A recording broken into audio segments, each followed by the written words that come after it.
this was the most disappointing in the last 5 years that I've been watching showcases in general, including E3s from before. Welcome, everybody, to another episode of Megabit Misfits. On today's episode, we're going to be talking about how this weekend was crazy of announcements, whether from Summerfest, PlayStation, Xbox, Nintendo, and we just want to speak about the games that we personally enjoyed more, that stood out to us, that kind of just stood in our heads, and we just want to talk about those games with you guys. And please like, follow, subscribe, and please hit that bell notification. Hit the music, please.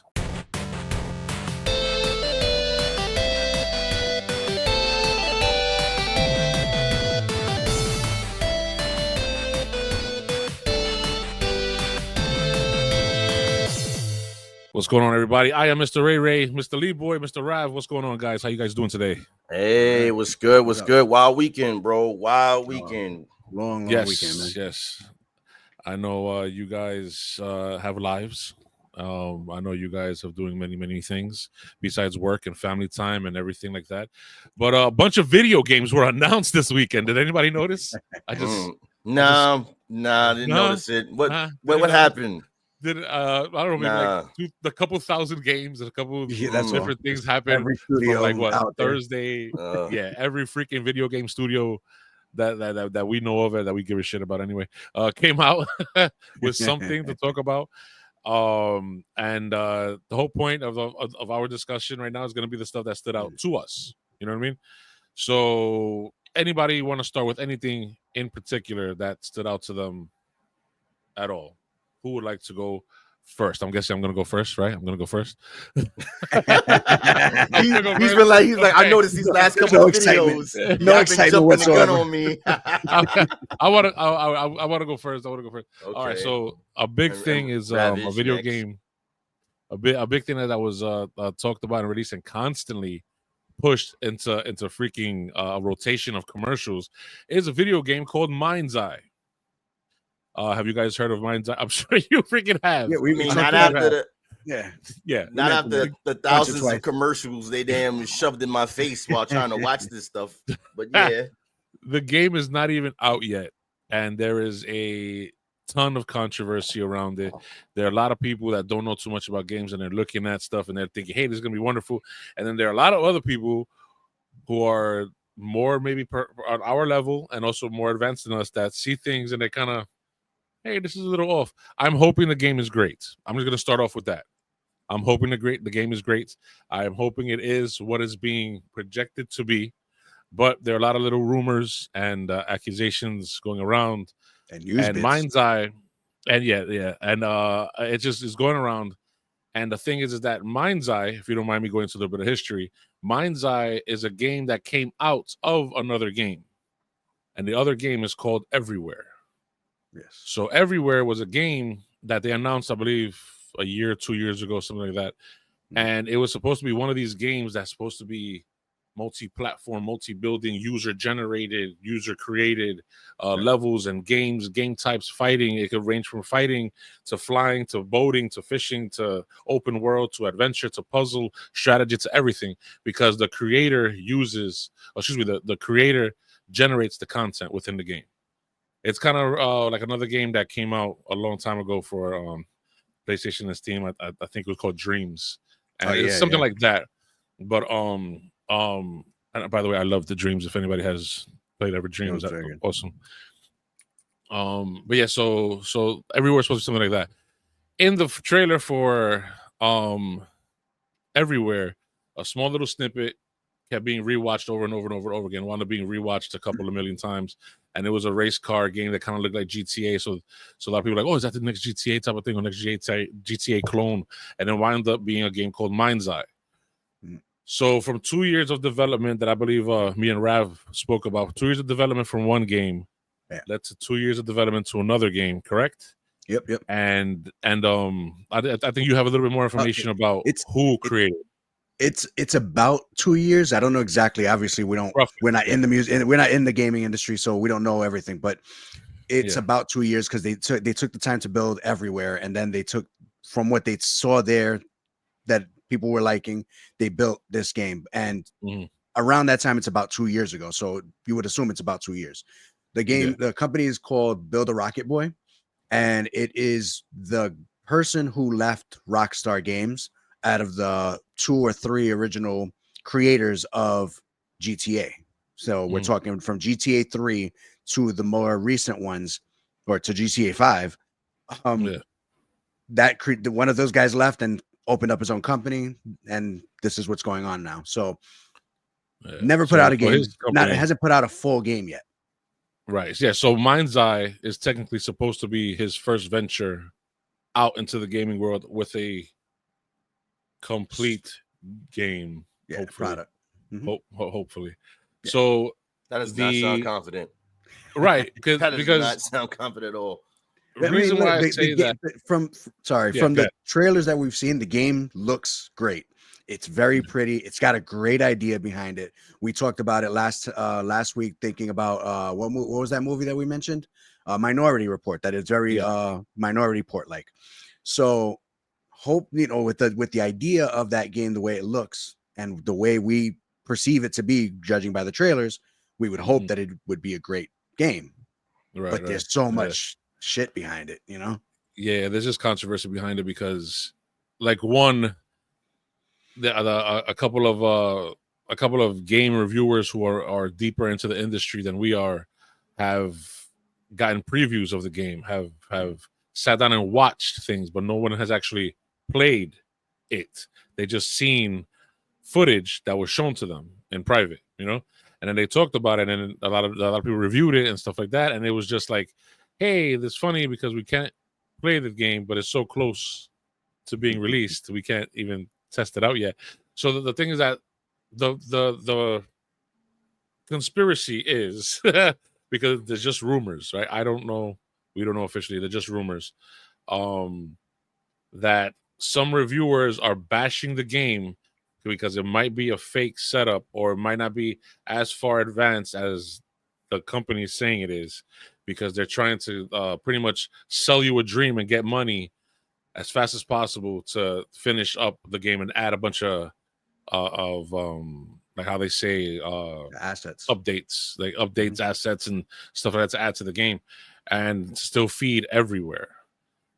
And so a lot of people are saying, "Oh, Rockstar paid these reviewers off they're giving them a check to speak negatively about this game, but this game is not going to be blah blah blah." And so there's a whole big thing going around. And then some reviewers are like, "No, nobody gave us a check. It's just we have a bad feeling this is going to be like another game that I was talking to you guys before called The Day After." And The Day After is one of those games that, and I don't want to be on this too long, but The Day After is one of those games that promise you the world, and they gave you shit. You know what I mean? So it's like, is this another Day After type of situation? And people are worried about it, and that's what I want to say about Mindseye. I hope the game is legit and it's real, and I hope the game is great, because I even loved what I saw, and I want to play this game if it is what it's saying it is. If not, fuck it. You guys want to move on, or anything else you guys want to talk about? I mean, I got something to say. Go ahead. If that's true, that with everything that you just said, and let's say it is, let's go on a limb and say that it is still in development, it needs more work, it needs to be in the oven a bit more, they shouldn't be charging the full price for this game. If that's the case, and you need more time to bake this game, it should be in early access. You shouldn't be selling this game or beta. Yeah, it shouldn't. When we talked about the game last, the game's only $50, so it's not a full price $70 game. Still $50. It is. It's $60 on Steam. They're trying to create. It sounds like, from things that have come out in the articles, they're trying to create their version of the way Death Stranding works, where the world, other players around you create things and get you access to different things and all that stuff. So they're using user-generated content, but we don't know if it works. We don't know. But again, this is their first game. They don't want to put it out just yet. Maybe they were worried that people are going to review it badly because of history. We don't really know. Hopefully the game comes out, it works, everything's great, wonderful. If it doesn't, it is what it is. But there's just bad feelings, bad shit behind it. There's just, I mean, hey, at least Steam gives you 2 hours to return the game. And there's a lot of games that reviewers don't get for review. That doesn't necessarily mean they're bad. It just means that the developer didn't want to give it out. Most games that are very good and they're confident enough in it will send out a review code for those games. Some developers don't. Again, this is their first game. Maybe they just don't want to do that. So, yeah, like Claire Obscura Expedition 33. Right. Get that game. Exactly. And hence why I said they should put it in early access. Yeah.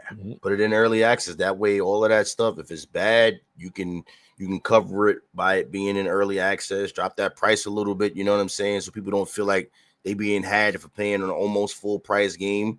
Like early access fixes all of that. Because if you're saying it's not developed and it needs more time, that's the best time to do it. You get player feedback to focus and build the game up to where it's supposed to be.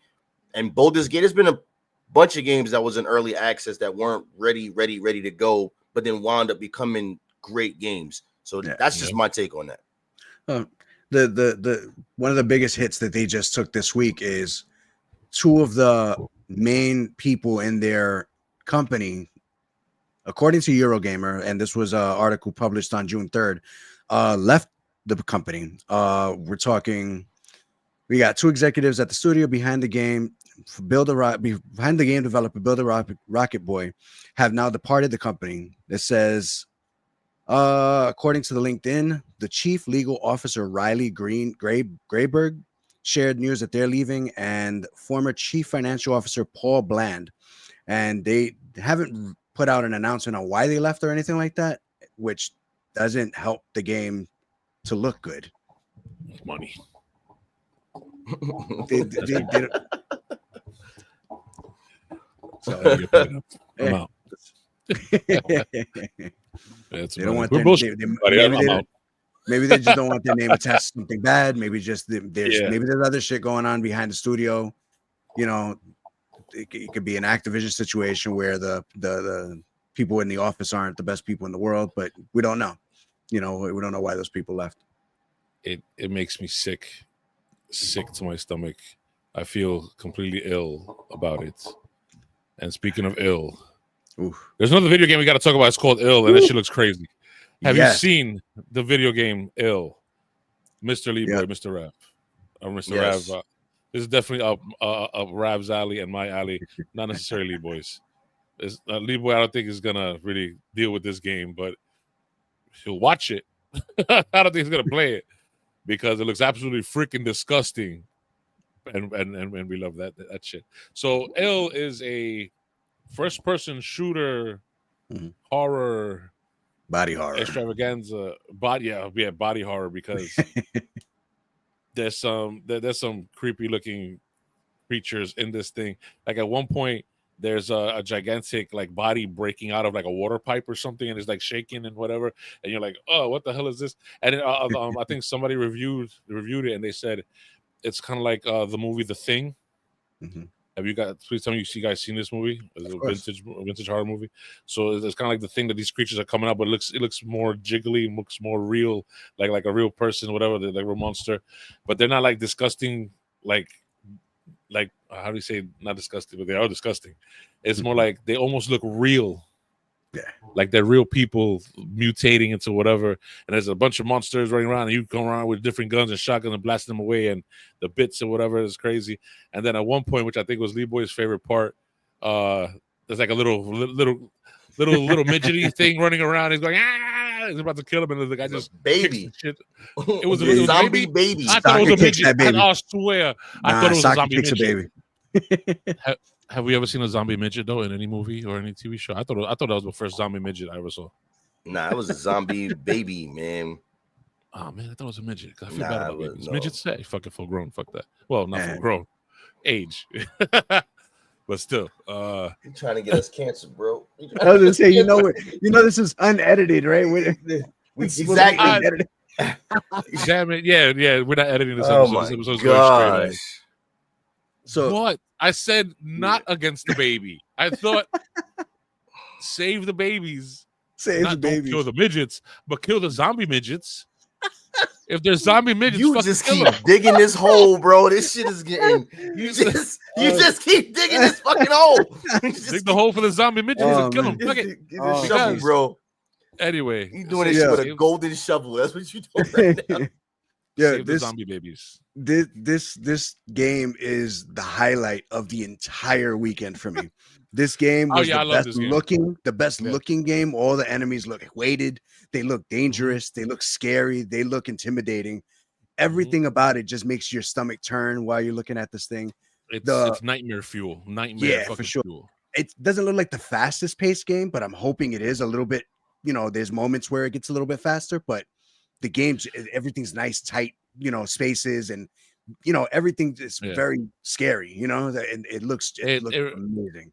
It reminds me a little bit of like the Resident Evils that were remade, but looks a little more disgusting. Oh, it looks so much better. They move so naturally, man. The way the monsters look. And that's what's creepy about it. That's what's really creepy, especially that spider like thing that broke out of the wall, and it was like the sides of the hallway, and it's chasing.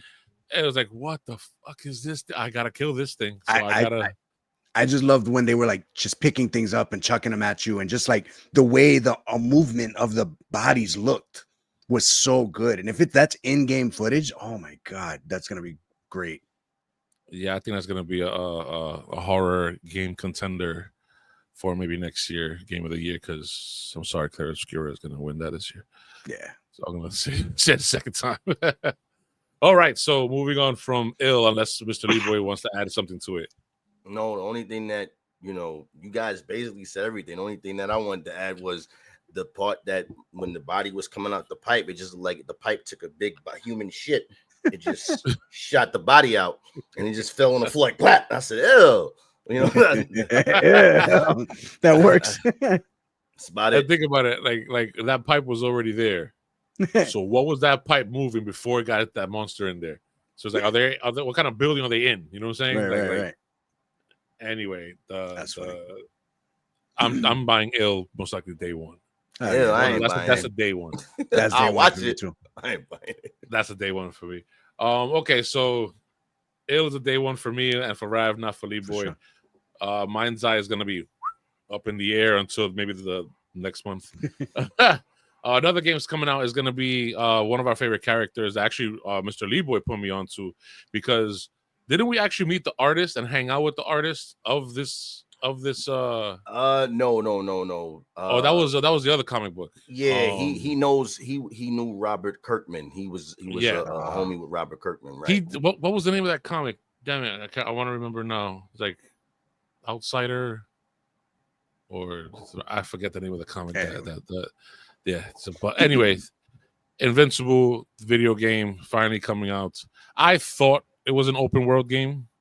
I was hoping it'd be an open world game, because for me, superhero open world game with Invincible and the characters to me made sense.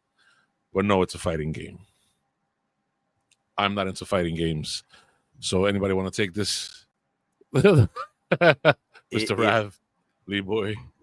If you saw the trailer, you would know that it was a fighting game. The thing is, I did see the trailer. I saw the trailer. How did you think it was an open world? You saw the first minute of the trailer. Exactly. He's zoned out. That first minute, it tricks you. And then I see everything. I'm like, no, that's not what it was. Yeah, the trailer definitely shows you that it's definitely on some fighting stuff. And I ain't gonna lie to you, just like he just mentioned, I was like, yeah, okay. And then when they showed the fighting, I was like, what? Like it threw me off, because I wasn't expecting them rather to make a fighting game out of the Invincible franchise. And not for nothing, I'm cool with it, but then I'm not cool with it, because I was expecting more. As soon as I saw Invincible, I was like, yes. Yeah. Fighting game, I was like, okay, yeah. But I don't think that's that's what most Invincible fans want to see. I don't think they want another fighting game. There's so many different fighting games out there. And it's like, we want to, again, I love open worlds. I'm sorry. It could be, people could be upset at me all day for this. I would, if it was up to me and I had the control, I would make every fucking game an open world game. Okay. Okay. Straight up. So, but yeah. Good, right. So, cool thing is it's voiced by the animated voices. So Steven Yeun and all these other guys are doing the voices in the game. That looks cool. The way it looked didn't look right with me. I was like, it looks okay, but it could be better. Cell animation. It's got the cell animation, but with it not, there's something off about it that I wasn't really feeling about it. And I don't know, I don't think I wrote down what studio's making it or anything like that, but it said it's exclusive to Xbox, or like it's going to be like associated with Xbox in some way.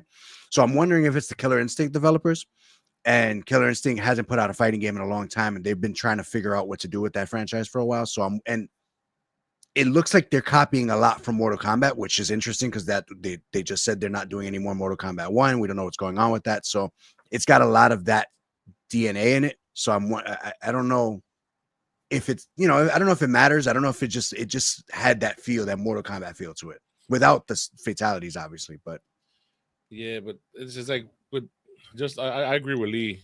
The disappointment of the fact that it's a fighting game when that world is so rich, it should have been an open world, in my opinion. Yeah. But another reason why it should have been an open world was that a lot of those characters can be implemented and sold. Actually, they were. Omni-Man was in one of the Mortal Kombats. Yeah. So those characters could have been in the Mortal Kombat game, which was a test bed, I think. Right. But it still looked different from the Mortal Kombat game to this. So I don't know. I mean, hopefully they signed off on that. They signed off on that trying to see if Omni-Man would sell. And people bought that DLC and paid a lot of money, or paid enough money for it that they see that he can, that Omni-Man can be in a fighting game and maybe like attract buyers. So, I mean, it's a freaking evil Superman type of situation, type of thing. But yeah, anyway. But there's a better fighting game. Yeah, no, there are many better, a lot of better fighting games. One that I hope that's gonna blow up is a little boxing game, because remember in the other video, I hope they release a boxing game. Somebody please release a boxing game. Yeah. And I was thinking more Ready to Rumble and stuff like Royal Rumble. I'm not even a wrestling guy, you guys are.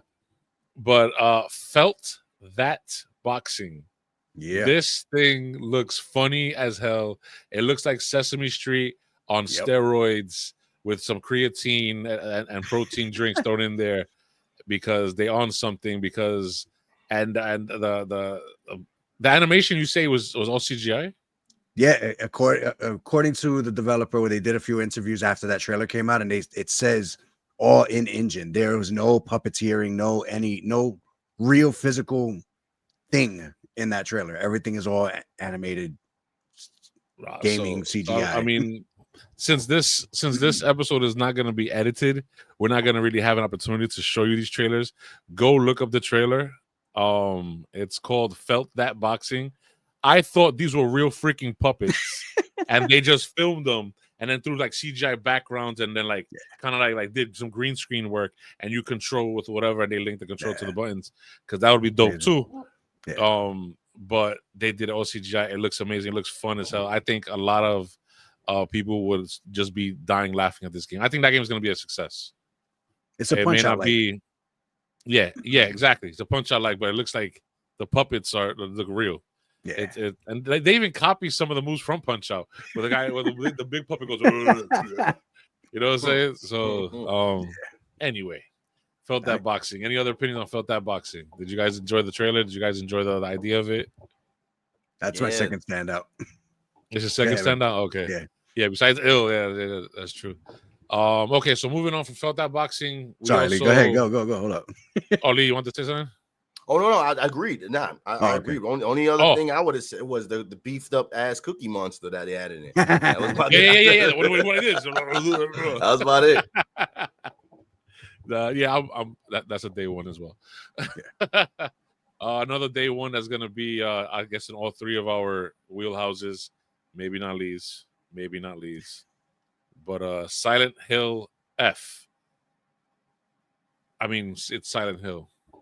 I think Rav wants to take this one. Rav, go ahead, because I know you're the bigger Silent Hill fan. Yeah, I mean, in all honesty, it looks okay. I'm not impressed.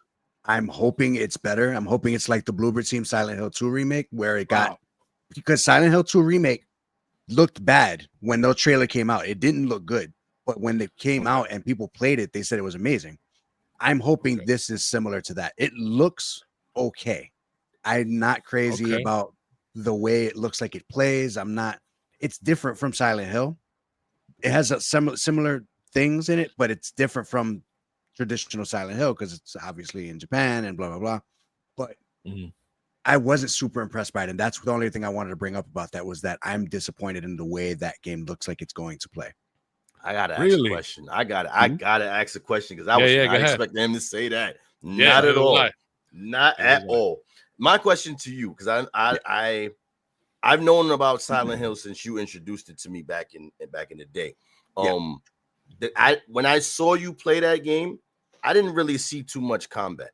You know what I'm saying? Like I like combat.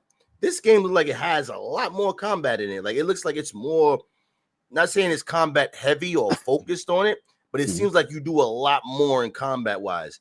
You don't like that aspect of the game? The combat is not what I'm going in for.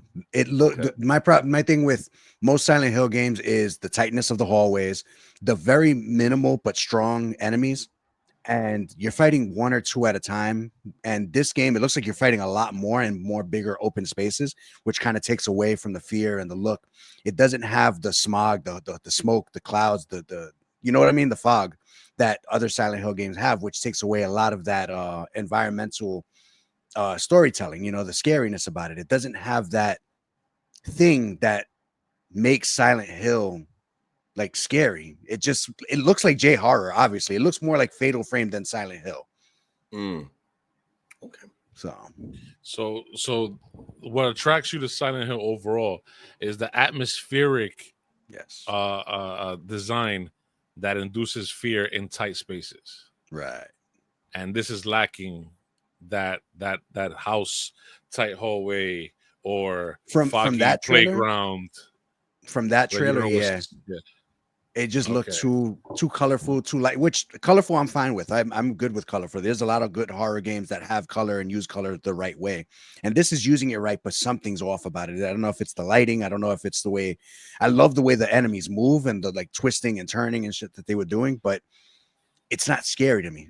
And the fact that there's so many of them, and you know, it's like, okay, you're supposed to be playing this little girl. Is it realistic that she's going to be fighting these monsters and all that stuff?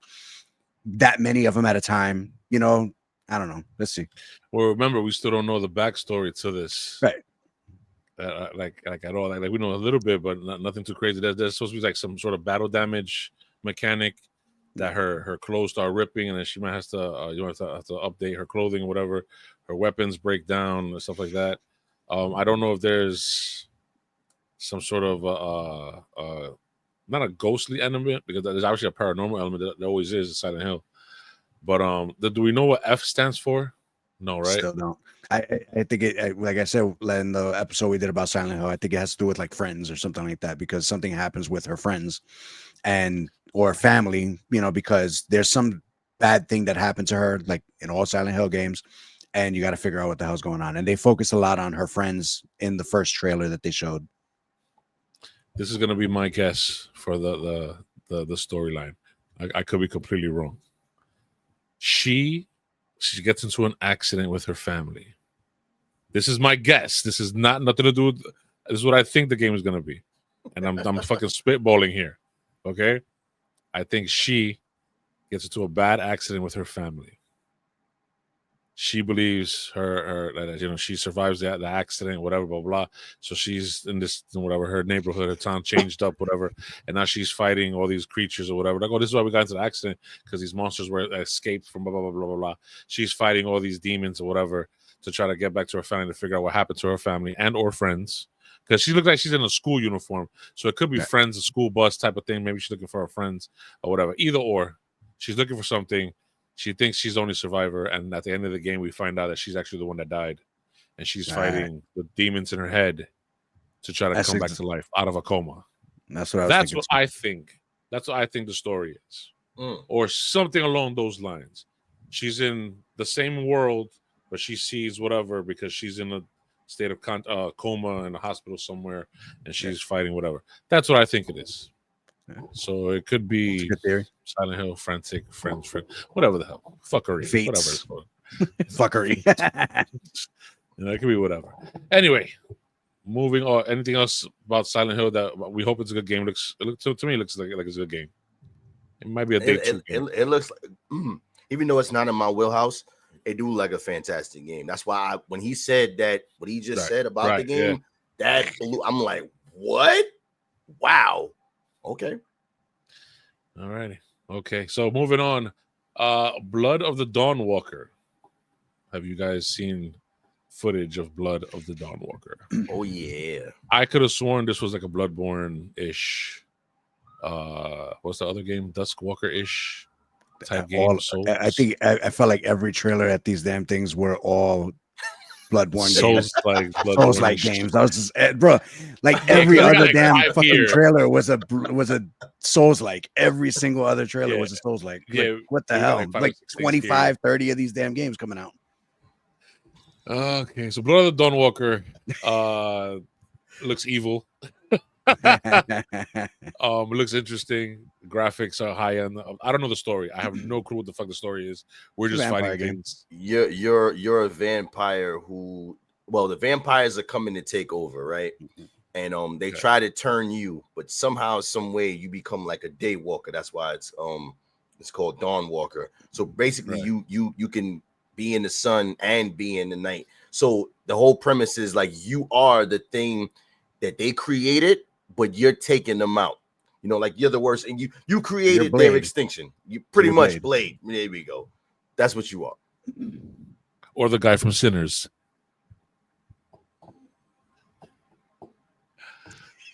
Yay! No, you did not just do that. I know you did not just do that. I know you didn't just do that. No, you did not just fucking do that. We had a whole conversation about Sinners before. I'm sorry. There's not a spoiler, anybody. It's not a spoiler. I'm making shit up. Couldn't help yourself, could you? But yeah, you basically like Rav just said, you're basically Blade in the game, and it looks dope. It looks dope because I want to know what the powers you're gonna get. Like, because I think the humans in the game are scared of you too, even if you aren't fully a vampire. You know what I mean? What is it like an RPG type of game? Like a first person, not a first person, like a third person RPG. It looks like it's a third person, could be an RPG type, like an action game. RPG. Yeah, I think it's along that line. It's or like a Souls like. Yeah, definitely like a Souls like third person. Like you said, every game looked like it could be a Souls at this point. Yeah, bro. It's like, they're all made by the same guy. You know, in this basement somewhere. It's one game. It's one game, and every character just has different armor. It's all new upgraded shit. It's just showing you different levels of the game. Making a new Mario game. Make it Souls like. Makes it Souls. Mario Souls. I'd probably buy that. It was really good. Okay, moving on. What is this that it says over here? So, all right, real quick. I'm going to take that one. PS5 is putting out the Fight Stick. It's a fighting game controller. Looks really cool. It looks like a nice little piece of hardware and all that stuff. I know you guys aren't PlayStation guys, but it looked pretty cool. And the reason why, I got a PS4. Okay, that's fine. But either way, I upgraded. They're putting it out because Sony owns Evo, so they have investment money in this fighting game tournament and all that stuff. So it makes a lot of sense.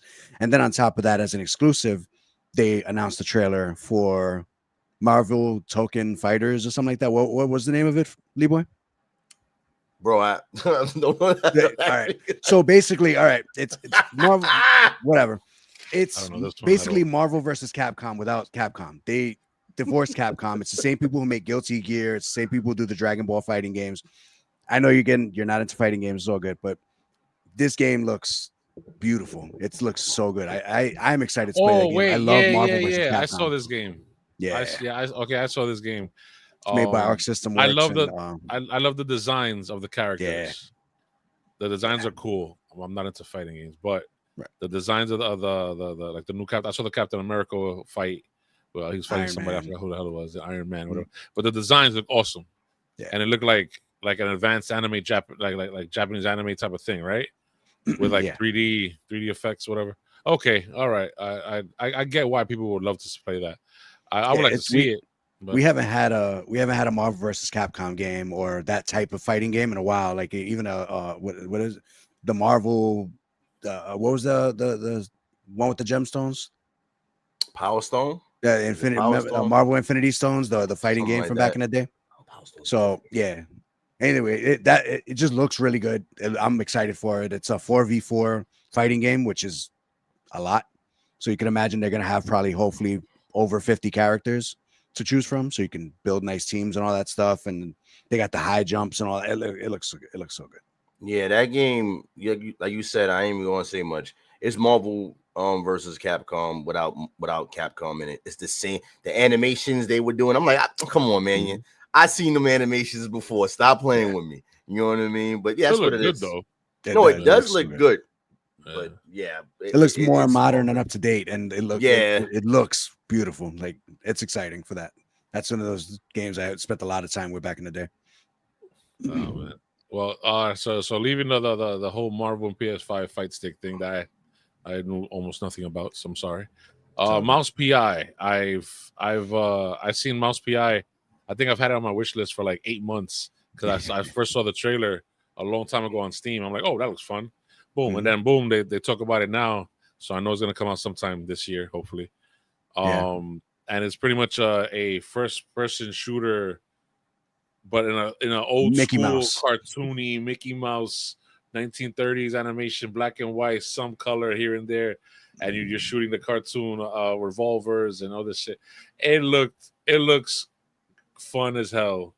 Yeah. I love the art style because the art style is like vintage 1930s to 1950s cartoons, and I don't know if it was hand drawn or not. If it was hand drawn, fantastic, but most likely it's going to be CGI. If it was CGI, it still looked like it was a great accomplishment because the game looked amazing. Any word about that game? You guys, any thoughts on that game for you guys? Mouse PI. Same.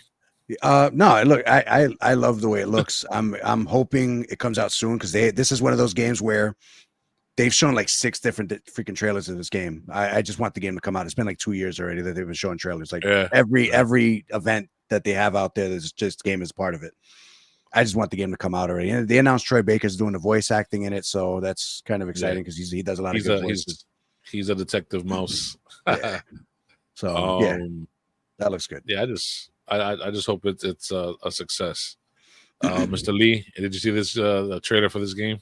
Yeah, I've seen it. I don't know. Me and Rav hive minding right now because it's like as soon as I think he say what I'm about to say, I'm like, I said Lee would go first. I said no. It's all good. It's we got the same train of thought. Like he said the same thing I was going to say. Then took so long to damn put this game out. I didn't saw it last year. Was it last year? Right? They showed like the first. It's like every 3 months they put out a new trailer. And I was like, yo, when y'all gonna put this stuff out, man? Like, come on. So it's like, it is what it is. I mean, Rav said it all. I ain't got no more. That's it for me. I ain't got nothing. I got nothing. All right, so we're looking forward to Mouse PI. So next on the agenda, Arc Raiders date was finally revealed. It's going to be released in October. I believe it's going to be more toward the ending of October, like somewhere in the 23rd, October 30th, 25. October 30th. Oh, Halloween. Oh no, almost Halloween. Yeah. So Arc Raiders is a game that I definitely want to play.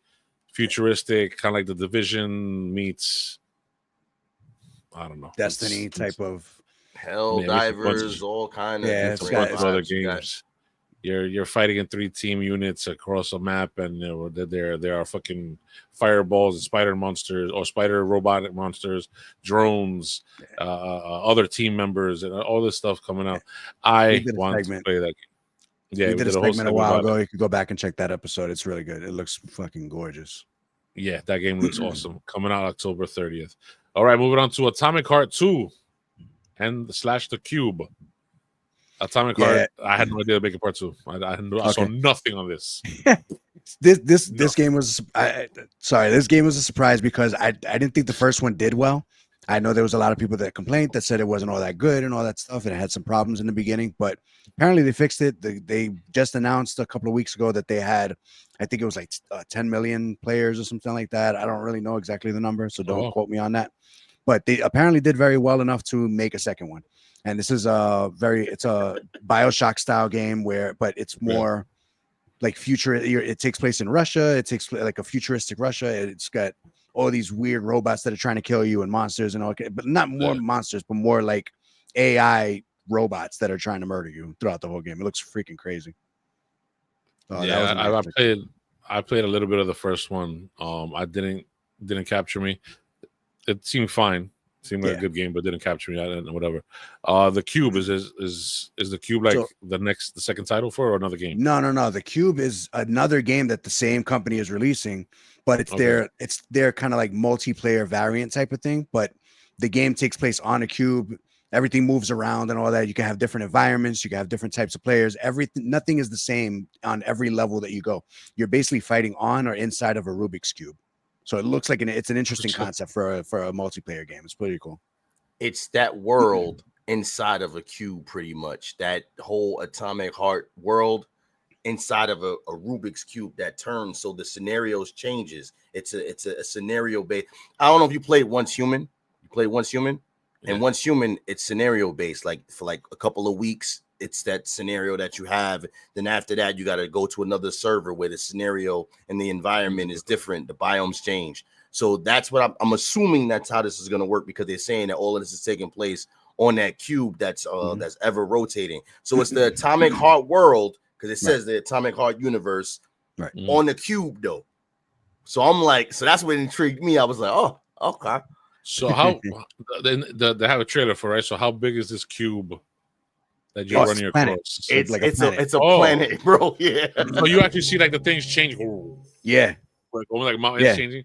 Oh, that's fucking bugged out. They didn't show if that's the way it works, but like it could be in the menu where you'll see the thing changing in the background. You don't really know until you play the game. They didn't specify how that works, but they showed a lot of different environments and types of scenarios that you could play through. So it's assumed that way, because the way if you go back and watch the trailer, if anybody watches the trailer, when you see it, they introduce it with like this scientist saying like it just appeared out of the sky, it's just sitting there, and they show you it, and it's like, you know, rotating and stuff and whatnot, like a waterfall is turning and whatnot.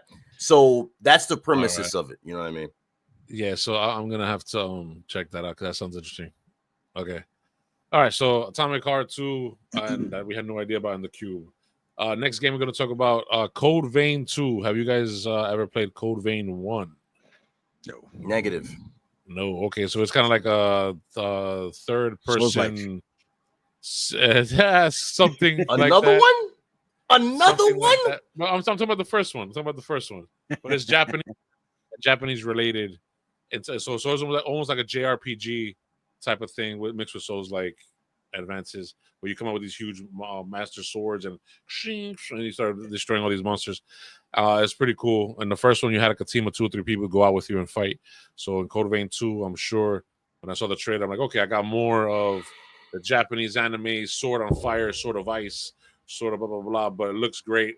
I got more of these fantastical monsters that you got to fight, and everything is like almost like a JRPG with Souls like fighting. That's the best way I can describe it. I would keep the Souls like. I wouldn't call it a JRPG. I would see it more like a Devil May Cry looking type of game, where it's got that faster paced action. Right. But the thing is that in the first one anyway. I don't know about the second one. In the first one, you had a base where you would go to and you would upgrade your character, upgrade your powers, change your things, change your weapons. So that's what I call like RPG, because JRPG, because you're advancing the character as you go. I mean, I know you do the same in that makes sense. I know you do the same in the other game as well, but in a different way with like the souls or the gem or like the green soul, whatever. It works like that in Souls games too. So yeah, it's similar. Yeah, so that's why I got from that, just because it has that cool Japanese art style that I really like in the 3D way. So I don't know about that type of thing for me, but I would give the game a chance eventually. Okay. So I would say check out the trailer. You guys give your opinion. So Libo, did you want to give your opinion on that one, or not for you? Okay, not for you. Moving on. All right, so Asus Xbox Ally X. Could you name it any longer? Jeez, Asus Xbox Ally is kind of a tongue twister. Still kind of badass though. Ain't it called the ROG still? Yeah, I forgot to add that in there when I typed it in here. Yeah, it's the Asus ROG Xbox Ally X. ROG too, bro. I ain't calling it all that. That's freaking crazy. So Asus and Xbox got together and they remade an Ally. They made it a little stronger, I guess, and linked to Windows and linked to Xbox Game Pass. And then they said we can also link to Steam and stuff like that. Yeah. And they said that it runs much faster because it has an AMD Ryzen Z2 Extreme chip and all this stuff, whatever, and a 1080p screen and 120 frames per second, and it looks promising. Yeah. Me and Lee Boy discussed it before. We just don't know the price point of it. This thing is supposed to be like a Switch 2 killer type of thing. I heard already a few people call it that, but because of the price point, a lot of people are not agreeing with it. Right. But we don't have an official price point on it yet. But it looks amazing. Any opinions that you guys might have? It looks pretty. He said it looks pretty. It looks pretty. I hope if the screen is OLED, I could get on that. I would still wait for the full Xbox handheld, but they said they're pushing that back and waiting on, whatever. So wait on how good this is going to work. That's what. No. Not based on that. This is going to work. They want to see if they can fix their own infrastructure on getting games to play better with Windows 11 or whatever. So Xbox is kind of just holding off on making their system now. Yeah, they said on this one that it can link to your current Steam accounts, your current PC, your current Xbox, whatever. And based off of what it's running inside, it's going to cut out a lot of the processes that your PC would run in the background that would usually slow down gaming. So you'll have an extra 2 gigs of RAM for everything to speed up the gameplay. Also, it said in 3 of the videos I saw, it said that it would release up to 15 to 25% more of the CPU processing power for gaming compared to your current PC. So I think a lot of people are gonna invest in that, especially if they're gonna go travel. I'm not much of a handheld player. If I go on a long trip on a plane, train, okay, then I'll bring something with me. If I'm going to work every day, no, I'm going to the bathroom. I'm on my phone. Something like that. Because I know a lot of people. I'm doing gaming while on the toilet. Right now, okay, go Lee. No, what I was going to say is that we're slowly moving into, and me and Ray talked about this off camera. We're slowly moving into that same market that Japan is in, where everything is handheld, where everything is in the palm of your hand. Eventually, our phones will be the quintessential PCs and consoles that anyone will ever need. Because if anything, these handhelds have showed us with the Switch 2, this new Xbox partnership with Asus, is that we're slowly moving into that direction. We're late to the party because the other, like the Asian market, is already doing that, but we're slowly, gradually moving into that atmosphere. That's what I see it as. What you was gonna say? I don't see people buying this device. I see people, depending on the price point, like you guys said, depending on the price. If it's reasonable, yeah, sure. I can see people buying, because people are already buying the Steam Decks and the ROG Ally 1s or the X's that are out now, or whatever. And the ROG, yeah, but the ROG Ally right now is beating the Steam Deck out, user wise, and like being able to play the games better and all that stuff. So this is just an Xbox branded version with a slightly better chip. I don't see people spending the money on it. Go for the first one, wait for the next Xbox One to come out, because the next Xbox One, the next Xbox handheld device is going to be the next generation of the Xbox, period. You know what I mean? They're going to have a home device and they're going to have a handheld device that's going to be able to play both, kind of like the Switch. It's an Xbox Switch. They're going to have this freaking Switch docking station. Yeah. So go for the ROG One. Go I for the should ROG just, like- one and then just wait till the You next don't one look comes too out. happy about that. Nah, you know why? Because I already have a docking station. It's called the fucking USB. Or USB mini. Like, stop with the stop trying to sell us more shit that we really kind of don't need. As switch to docking station because it was cheap shit. You know, let's put in a docking station. But it makes your graphics better. Yeah, just make it better in the fucking console. This could be a whole other episode about something. I got so much to say, but I'm not doing it because I'm not doing it. It's just make it better in the console. If everything's in the console and it works fine, just advance on the console. Like you making the handheld. Oh, we're gonna make it both handheld and the console. So now we can sell them another port to do this, that, and the third. Then we can sell them. Let's sell them one. Let's do what Apple did and only have one freaking USB-C port, and then we sell them a dongle to dock a bunch of other shit to another thing and to another thing to another thing to another thing. Like just put everything in one fucking unit. Charge us $1,000. Oh wait, I'm sorry. We have that. It's called the fucking PC. Fuck Nintendo. Fuck Xbox now. Fuck Sony. Look, let's PC. move on. Let's move on because I got so much to say. We'll be here all night. You ain't gonna want to hear my mouth. I'll be honest. Wait, before we move on, I'll be honest. I love Nintendo. The games are nostalgic for me. I love them. The business practice I'm not into. I love Sony games. I love the Sony PlayStation. I love whatever. The business practices I'm not into. Xbox. I never liked Xbox. Ever. I got into Xbox recently, and now I don't like the business practices either. PC so far, I'll stick with PC for a while. And that's get your money, guys. You're not gonna get mine. But keep hey, on get your money. keep on trucking, guys. Yeah, keep on trucking. I don't want to end it on a negative thing with that, but even though I said fuck everybody, but I'm saying like live in the world that you want to create, and try to create in the world that you want to live in. That's what I'm gonna leave it at that with the gaming world. We're moving on to the next thing. Is gonna be Out of Words. It's a video game, and I'm trying to be more positive. Was a few seconds ago. That's how Ravage is right now. You see him. He's just like I'm no one. Ravage is like, fuck. I don't want no smoke on that.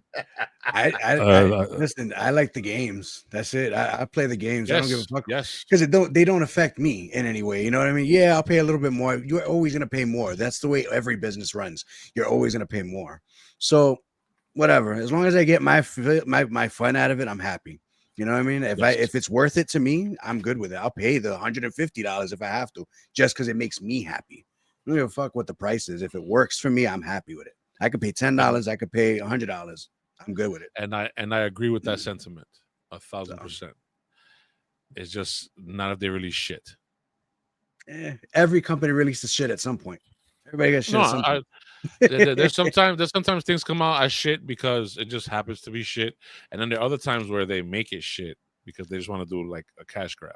PC does the same anyway. Shit. Anyway, go ahead. Yeah, no, of course. Every company does the same thing, but it's just in PC. I think it's kind of filtered better.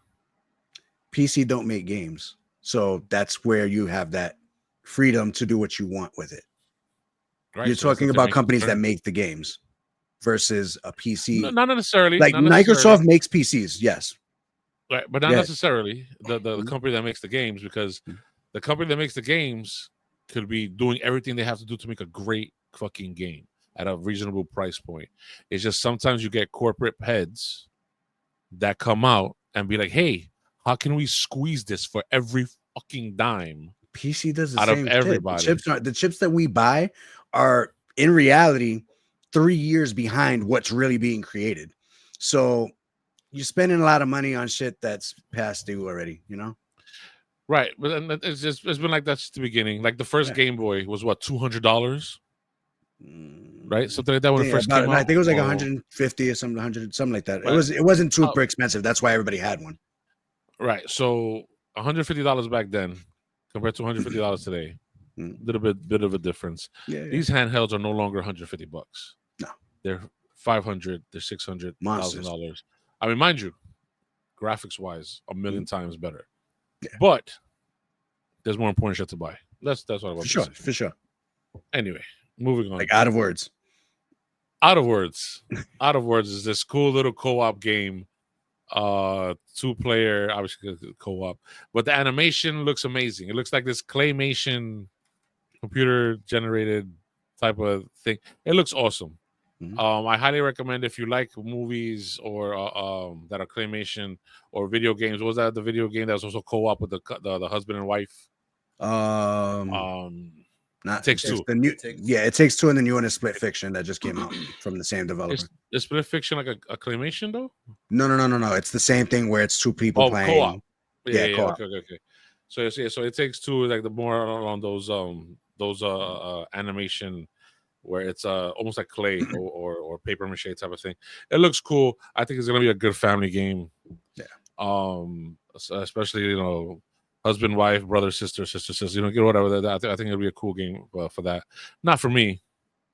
I don't think it's gonna be for me, but I think the game is gonna be a hit, and it's interesting to play it. You guys have any thoughts on that one? Out of Words. It looks nice. I'm impressed with the way it looks. I like that it is claymation. They did handcraft every single level and character and movement and everything. That's crazy. Game. So that's impressive. And then I can't remember the developer who makes It Takes Two and all that. So to have another company step into that role and make another type of one of these games, because that guy was the only one making those type of games where the co-op games, he would make one every few years, and he was the only one doing that and doing well and making that money. So now he's got a little bit of competition. So it's going to be interesting to see how that goes. Maybe they'll up each other's game a little bit. So, all right, that's cool. Lee, Out of Words. That's exactly what I am. Next. All right, so moving on to Mortal Shell 2. Mr. Rav, what is your opinion on Mortal Shell 2? I'll let you go first on this one. Mortal Shell 2 it looked very nice. It's a fucking Souls-like, but it looks very nice. I didn't play the first one. I don't, from what I remember, the first Mortal Shell looking like, it didn't look like this one. This one looks very different. I like the way the story is, where you're like this demon who wants to be the king of the demons and all this stuff. Like, it looks like a cool, interesting story. I liked how dark and evil and all that stuff. Like, it looks good. And the story sounds good. So hopefully it plays good. Mr. Lee Boy. No opinion on that one. Not for him, not for you. Yeah, I like the way it looks. The design concept, you could tell, is very intricate and evil-like. I played a little bit of the very first one. And it was a little too slow paced for me, but it looked cool too. But yeah, not to this level. Right. And the whole thing was like the spirit is taking over a body. I don't remember it being a demon in the first one. I could have been a demon. Yeah, that's what I'm saying. I don't remember it. Yeah, I remember a soul taking over a body of a dead warrior, and then you would use the dead warrior's abilities to get through to the next level, and then you go once that dead body took enough damage, you would go get another dead body, but it would be another warrior, and you could turn into stone while fighting. I remember something along those lines. But again, it's one of those games that I only played like maybe the first 2-3 hours. I put it down, and then life happens, and you can't go back to it, and that's it. I remember enjoying it, so hopefully, maybe I'll get back into Mortal Shell 1 because I did buy it. It's like $2 right now at the time of this recording on Steam. Was it the 9th, June 9th, 2025? So at the time of this recording, it's $2 on Steam. So check out the game, and Mortal Shell 2 is coming out soon. Next one, which I know Mr. Lee is going to talk about. He has to talk about this one. Absolutely has to. Sonic Racing Cross Worlds. Mr. Lee, I think I'm going to let you go first on this one. Well, with Sonic Racing Cross Worlds, it's a big FU to Mario Kart World, because it's like they came out straight out the gate like, look, this is cross-platform. You're going to be able to do all of that same stuff, and you're able to play with everybody. You're going to be playing on your favorite systems and consoles, and you won't have to spend as much money to play this game. So, yeah, it's their answer to Mario Kart. That's pretty much it. If you with Sonic characters, which I honestly think, if I can't remember if they actually had a racing car Sonic game previous, they probably did. Can't really remember off top, but it's like I think it's more prominent now because of the Mario game. Like it stands out even more so. You know what I mean? And it's like almost the same thing. Instead of running into cube boxes, you're running into rings and whatnot. And pretty much, like, to me, this couldn't have come or dropped at a better time. I don't know if Sega had that in their back pocket. It was like, we are friends, but you know, we in it for competition. I like that. Right. You know, Mr. Rav, what's your opinion on Sonic Racing Cross Worlds? It's got an interesting concept with the jumping between games. It's got a whole idea of you being able to jump, like I said, in between games. It's called Cross Worlds for a reason. You go in between Hatsune Miku and what's the a bunch of different what's the fighting game that it's like Yakuza and a couple of, like, you could jump through their worlds and use their characters and be able to jump through their universes and drive through those levels and all that stuff. And it looks cool. It's an okay, but have you guys honestly ever played any of those Sonic racing games or other character racing games, minus Crash Team Racing, because that's the only one that's any good that can compete with Mario Kart? Disney Speedstorm. Yeah, okay. The one that's free. Okay, was it good? Yes, it was. Did it feel good? Like, it felt good? Because most of these non-Nintendo, I know you guys shit on Nintendo and all that, but if you've played a Mario Kart versus one of these games, the way they feel is completely different. The quality of driving, it just feels better when the Nintendo ones. I don't like the way these feel. These other ones. I mean, I personally, I never played I know there was a Sonic Racing before. I never played that one. I played the Mario Kart ones. They were all perfectly fine. I remember the Crash Bandicoot ones. That was perfectly fine. The Disney Speedstorm, that's free. I'm gonna say that again. It's free, not $80. It's free. And then you unlock, Mickey, Minnie, Goofy. You unlock Lightyear. You unlock all these characters from all the Disney movies and blah blah blah. And they have all their specialty cars and blah blah blah blah blah. And it felt like a cool, bugged out, fun racing game. Okay. But like simplified, but it was fun. And the animation was like a Disney Pixar movie. Like, and it's on, I think it's on Steam right now. And but similar. Instead of boxes or rings, you're getting points, and you're sending little bombs to destroy other players or distract them or whatever, while going through all these different crazy mazes of races. And yeah, I would say, from what I remember, because I haven't played the game in about 6-7 months. I usually play it with my nephew from time to time. Fun time, good time, looked amazing, and it was free. That's what free don't mean quality, man. Free don't mean quality. But check it out. Check out the game on Steam. I'll definitely check it out because I'm interested now. But when you compare racers, you can't beat Mario Kart. I know the price is not great, but it is what it is. I'm sure Nintendo Mario have like the edge. Yeah, they have the edge. But this one was really good. It's high quality. No, I wasn't gonna say it again, but it is high quality. When it comes to character car games, there's no question nothing messes with Mario Kart. Like, nothing handles like it.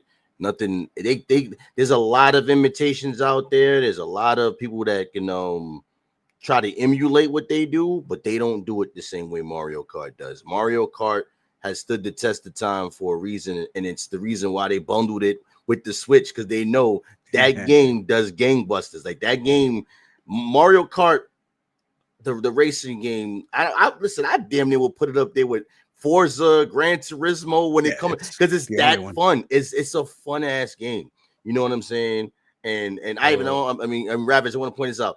We jump on Nintendo, the company, not their games. Make sure you get that clear. I got you. Make sure you get that clear. Yeah, okay. I got you. But I extend a little challenge to you guys then.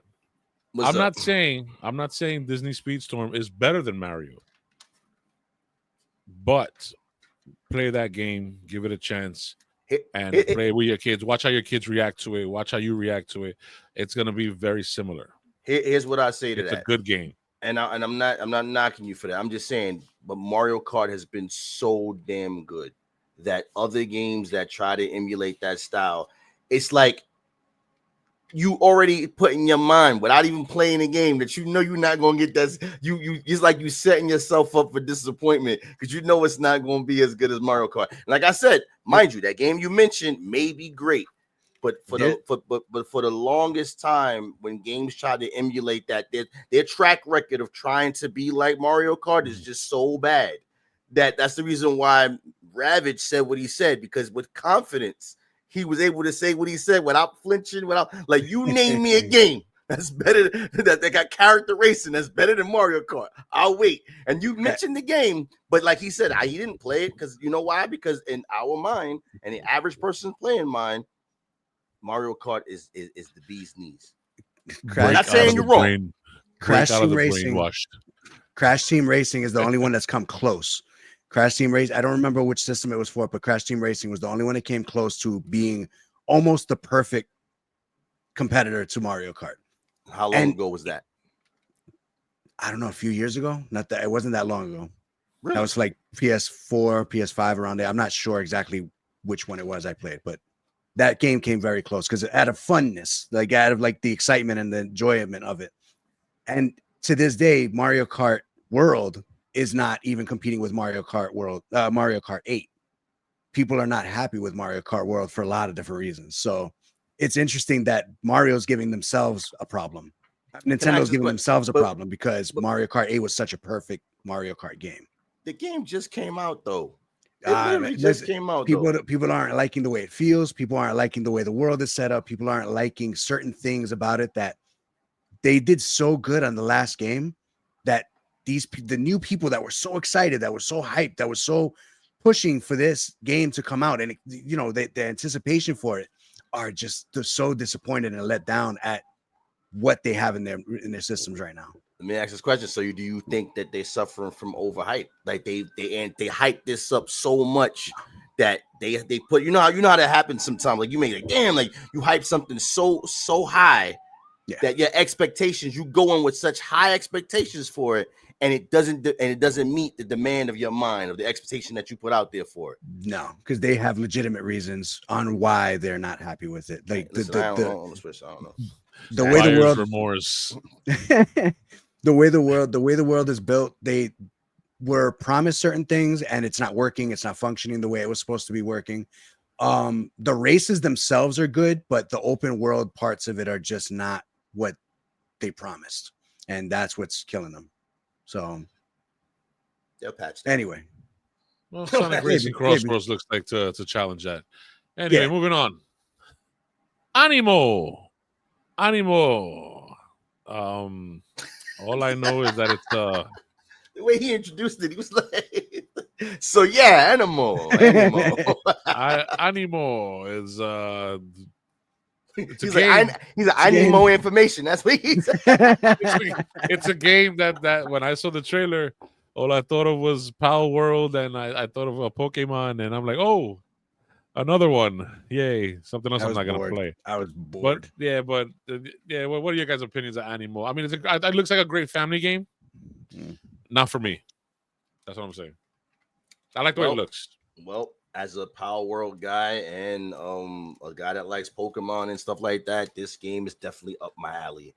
Only because it has that feel, that creature capture type feel to it. And unlike Power World, they're not gonna get in some legal troubles with Nintendo because in this game, it seems like you morph into the creature. And you can have two ways. You can morph into the creature, or the creature morphs into you, however that case may be, and you take on the powers of that creature. And then if you turn into the creature, you get to use the creature's power. I also seen a part where you fight alongside the creature. So there's different aspects of how this game is played. So it sets them apart from Pokemon. It sets them apart from Power World. But to me, it looks like it's within that same vein of capture creatures, and I'm looking forward to it. I'm definitely want to play this game. It sounds a little bit like Mortal Shell. Yeah. That you would turn into the dead body warrior and then use the warrior and then turn back into the soul, and but in a dark, evil sort of way. But then, hey, Animo, you know what I'm saying? I like my fluffy. You mean the fluffy sheeps and the dragonists? Oh, I take all of that. I'll take all of that. All right, me and Ivan will take all the evil shit. That's it. All right, moving on to Grounded 2. I never played Grounded, but it looked like a fun open world little game. It reminded me of Honey I Shrank the Kids. Yes. Old movie from it's inspired the 80s. by that. Oh, it is, yeah. I mean, the devs that made the game. Out. Yeah, the devs that made the game from Grounded 1, they were definitely inspired by Honey I Shrunk the Kids. That was the premise of the thing they were trying to do. And I played that game hard body. I love Grounded. Grounded was dope. I would go to his house and he'd be on this game. Him and the family would be on this game like obsessively for. I would be talking to him. Nobody's paying me no mind. Is it multiplayer? Yes. Up to four people could play that game. Yeah. And it's a crafting survival game. So imagine Honey Ash. Go ahead. I'm left with one family member to talk to when I go to his house, and they're all playing this game. So. And the thing about it is it's like you mentioned, Honey I Shrunk the Kids. So imagine Honey I Shrunk the Kids in the backyard. This is Grounded 1. You're in the backyard, and you're trying. The whole purpose of the game is to figure out the mystery on getting yourself to be large again, because you got shrunk down by messing around in the backyard with this professor who was shrinking stuff, obviously, and then you got shrunk, you and your friends, and y'all now are in the backyard of his house, running around, you building bases, running from spiders, running from ants, all you fighting all kind of bugs. You got to make armor, fighting bees, you getting fruits, and like in the morning time, right? There's dew that hits the ground, right? So it's a survival crafting game. So you got to eat, you got to cook, you got to drink. Man, it's crazy. I love Grounded. Was dope. And now they hear that they got part 2, which takes place 2 years after the original game. And now instead of being in the backyard, you're in a park. Front so yard. It's 3 times. He said, "Now you in the front yard." Nah, they got you in a park now, and in a park is 3 times larger than the original game.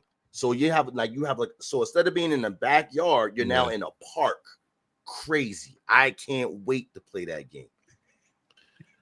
It sounds exactly like the freaking movie Honey I Shrunk the Kids. Are you sure there was no lawsuits anywhere in there? Yeah, I'm waiting for Disney to come ring. Everybody probably dead. Everybody dead. There won't be no lawsuits on it because it's their. Rick Moranis is like, what the fuck? Rick Moranis being the star of the movie. It's their take on it. It's not. They're not stealing anything from them. If they would have called it Honey I Shrunk the Kids, which would have been crazy if I did some research. Who knows? They probably would have tried to get that to be the name of the game or whatever the case may be. Yeah, I don't know. I'm not. Honey I Shrunk the Kids before they not 100% sure, right? Yeah, but definitely inspired by it. When I saw this trailer, I thought that they were going to go to the city and the not the park area, kind of like the rest of the world that doesn't have grass and shit like that. I thought that's what it was going to be, where you end up in the sewers or you end up in some other place to defend and build up rather than just in the grass. And it kind of it looks cool, but it also just feels very samey. Just because it's from a backyard to a park, you're still dealing in the same environments. You might have different tools and, things to hide, and use and all that stuff. But I think another type of environment would have probably been a little bit more creative, but we don't know because the game's not out yet. So the thing about it is, well, no, you make a good point about that. I think what they were trying to do, because they were constantly releasing all types of updates for the original Grounded, and the best thing about them, because it's made by Obsidian, that's Obsidian's joint, and the thing is, they had it in early access for a long time, and then they full released it. And they were listening to a lot of fan feedback and was adding a lot of stuff to the game. And there was a lot of stuff that they wanted to put in the first game that they couldn't do that they put in this game. That's why to hear that they announced that there's a part 2, I'm like, yo, you guys were just still working on and putting stuff in the first game. So it's like, to me, it looked like as if they were working, because from what I saw, the full release. Not even the full release, is that they had another team. If you watch not the Day of the Devs, but it was something that they had after the Xbox showcase where they took more in depth, like a deep dive into the game, how Obsidian had another team working with them on the side to help them develop the Grounded 2 game faster. So with that being said, it was a lot of stuff that they wanted to do on the first game that never made it, or not in the first game, that they're putting in this game. So in a sense, it's almost like the 2.0, if you want to put it that way, for that one. They made it bigger because I could definitely see what you're saying. Like, it's more of the same thing. A lot of the theories that a lot of fans that, even here in the house, they were saying, or wanted rather, to get into the actual house of the game. Like, in the first, see, that's what I'm talking about. Right. In the first game, you're in the backyard and you see the porch, you see the house, you actually could see the house. And one of the things that everybody was saying, one of the fan theories, was that the next game might actually take you from being in the backyard to being inside the house, where now you got to worry about the cat, the mice, the dust bugs, or whatever that makes it into the house, the spiders that's there, climbing into the refrigerator, pot and pans. It sounds so much more fun. Honey, I Shrunk the Kids too. But the crazy thing about it is like, if you're in the house, you got to, you build a base. Like, what are you building the base out of? Where are you putting this at? What's happening at nighttime? So it does make a different dynamic for it. But I think they were just so used to that backyard scene and what you could do with grass and how you can make things. Because if you're in the house, you come home, they're gonna see you. Exactly. Right. They be like, "What the fuck you doing in my cookie, bro?" They be like, "The cookie's the size of a planet, bro. I can't stop." That's the appeal of this game. The fact that world of being shrunk down, where something as like a radio they make the radio look so massive and so alluring that you can build a base on top of that radio. Right. You know what I mean? Like, it's a really fun game. So if you into survival crafting, or if you play Grounded 1, Grounded 2, like, it's going to be amazing. Maybe I'll give Grounded 1 a chance. I never played it. Hey, let me know. I thought it looked cool. Let me know. Yeah, it looks cool. It definitely looks cool. I was going to be interested in it. The cool thing too is that with the whole spider effects, that it's like people who have like arachnophobia and all that, they can actually take away the scariness of the spider. Like, you can tone it down and make it look like other things, so this way it's not so scary and you don't get that phobia. So that's a cool little. You know what the scariest spider I ever seen in a piece of media ever was? Well, there was two. You've seen that Adam Sandler movie from Netflix? He's in a space or whatever. It's like supposed to be a serious movie. I don't know. Well, anyway, the movie for Netflix, real quick, I forgot the title of it. It stars Adam Sandler. Look up Adam Sandler movies for Netflix. He's an astronaut. He's in the space. He's going on a solo mission. He's kind of going crazy. And one day he wakes up in his capsule. And there's this gigantic spider. And I'm talking about, it's 8 feet in diameter in his freaking thing. And he just closes back up and he goes, like he's scared out of his mind. And the thing is, it's a space alien that looks like a spider. And the thing is, this spider has human teeth talking to him. Nice. And that was the creepiest fucking thing. And this is not a horror movie. That was one of the creepiest things I've ever seen. I've seen arachnophobia. The thing, and real quick, this is for Ravage. The thing about the arachnophobia stuff is that even when it turned down, because what happens is when you turn it down, you look like, it just looks like bubbles, like right, like bubble the globs, like the globs. Yeah, 2 globs. Even with that on, the sound effects, the environment, like when it turned nighttime, it gets scary, bro. Them bugs, it gets scary out there, and just fighting those things up close. Don't let that cartoonish, like the way it looks, fool you. That joint gets scary, okay? And then the sound effects, like that's the one thing I could praise this game on too, is the sound quality and the sound effects of each creature in that game. It pulls you in, because even though it's a spider, and you may be like, it's just a game spider. After a while, after fighting it a few times, you develop a healthy fear of them hunter spiders, and I forgot what they call type spiders, them wolf gang spiders. Yeah, the wolf spiders. The wolf spiders. Oh man, it's a good 3D audio game if you're interested, right? So when you play it, make sure you wear your headphones. It's good for shit like that. So no, wolf spiders only eat birds. And you apparently, when you need that damn small. Yeah. All right, moving on to the next game. Mr. Lee, I believe you recommended this one, and I had just seen it as you mentioned it. Mixtape. Mixtape. Yes. Some another game that has like a very cool art aesthetic. Can you tell us a little bit more about Mixtape, please? Because from what I saw, it was like story. It's like it looks like a story-driven game. It's like one of them, like based off your choices and what you make. You're playing these. I think it's like high school kids who about like it's like your last year of high school or something like that. And the thing that tugged on me about this was like the emotional strings. I ain't gonna lie to you. Because it's like I'm a sucker for like them rom-com movies and stuff like that, where it's like Breakfast Club, you know what I'm talking about? Them old movies where it was like being in high school, super bad, all of that stuff. Those type of things, and for them to make a video game based off that, it takes me back to when we were in school. You know what I mean?